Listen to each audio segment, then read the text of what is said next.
Halo semua, perkenalkan, saya Christine Handayani Simanjunta dari Program Studi Ekonomi Angkatan 2018. Pada kesempatan kali ini, saya akan mencoba untuk memaparkan penjelasan mengenai poster saya yang berjudul Transformasi Sumber Daya Manusia untuk Transformasi Digital.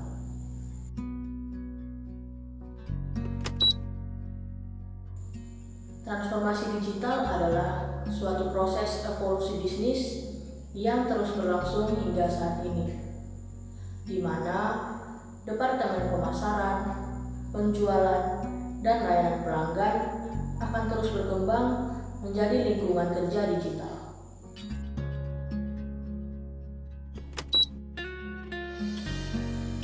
Transformasi digital bertujuan untuk membuat perusahaan semakin adaptif terhadap sebuah perubahan, sehingga mereka tidak kalah oleh startup lain yang bergerak lebih cepat. Mengapa perusahaan perlu melakukan transformasi? Alasannya adalah karena perusahaan mengalami disrupsi oleh teknologi digital yang baru.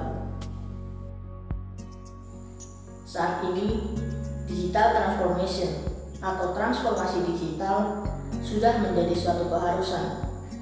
Teknologi tidak lagi hanya menjadi infrastruktur semata, namun telah menjadi inti dari strategi baru untuk mempercepat kemajuan.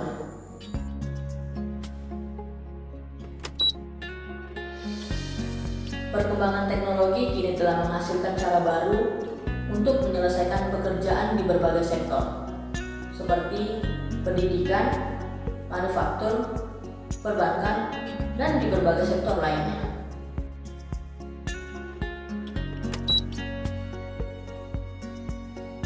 Kita tidak bisa hanya fokus pada transformasi teknologi saja, tapi kita perlu fokus pada bagaimana kita bisa mentransformasikan diri kita sendiri. Maka kita terlebih dahulu membiasakan diri untuk menghadapi perubahan, sehingga nantinya kita bisa sama-sama bergerak mencapai tujuan yang kita inginkan.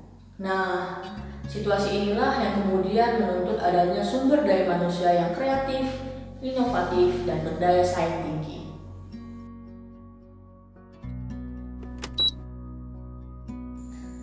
Kita menyadari ada hal penting bagi perusahaan untuk dapat bergerak maju.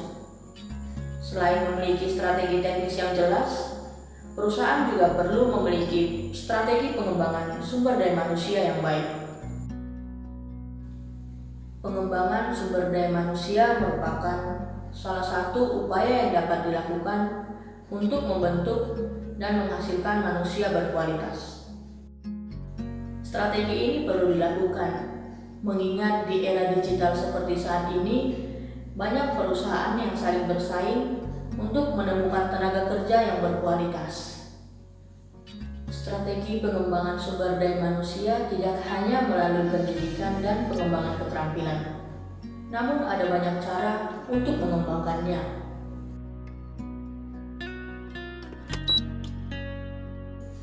Terdapat 3 hal penting yang dapat dilakukan dalam transformasi sumber daya manusia.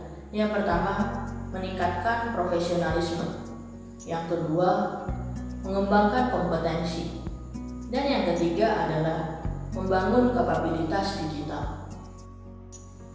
Yang sering menjadi masalah adalah kita terlalu banyak menghabiskan uang untuk berfokus pada teknologi yang canggih, tapi kita lupa untuk melakukan peningkatan kualitas sumber daya manusia, mengubah mindset, dan memberi reward.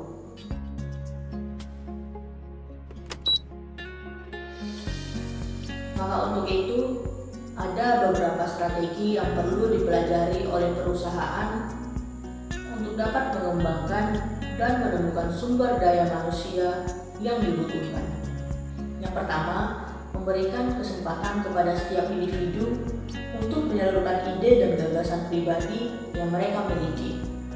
Yang kedua, memberikan penghargaan kepada setiap individu yang memiliki kinerja baik agar mereka semakin termotivasi sehingga bisa memberikan yang terbaik bagi perusahaan.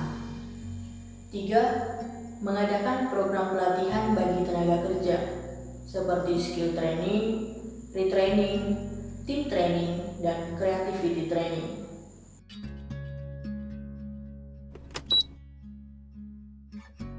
Selain itu, perusahaan juga perlu memanfaatkan ide-ide dari para akademisi, peneliti, startup, agar bisa bersama-sama membangun industri menjadi lebih berkelas.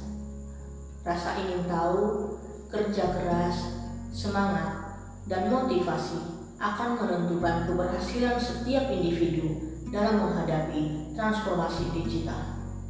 Jangan lupa beradaptasi dan beraksi. Sekian dan terima kasih. Pertumbuhan pengguna gawai dan akses internet di Indonesia terus meningkat. Menurut data Asosiasi Penyelenggara Jasa Internet Indonesia atau APJI, di tahun 2017, lebih dari setengah penduduk Indonesia merupakan pengguna internet, yakni sekitar 143 juta penduduk.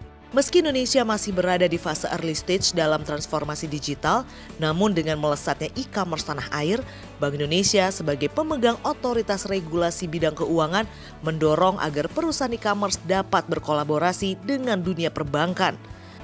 Ditambahkan oleh Presiden Direktur Bank CIMB Niaga Tigor M. Siahaan bahwa perusahaan perbankan harus mampu mengadaptasi perkembangan teknologi digital untuk meningkatkan pertumbuhan ekonomi dan memahami potensi pasar. Jadi sangat tidak mungkin kita ignore these things yang growth-nya memang sangat-sangat pesat. Artificial intelligence yang dikembangkan oleh anak-anak muda ini, fintech players, digital economy, itu benar-benar harus kita adopt. Tak hanya sebatas teknologi dan perbankan yang harus dipersiapkan dalam era ekonomi digital, sumber daya manusia yang berkualitas juga patut diperhatikan. Terpenting adalah mindsetnya dari teman-teman juga di lapangan, sumber daya manusia, mindset dan juga kompetensi. Memang harus ada yang namanya kita sebut reskilling, ada yang kita sebut upskilling, karena itu memang konsekuensi atau challenge yang ada di dalam penerapan teknologi di industri.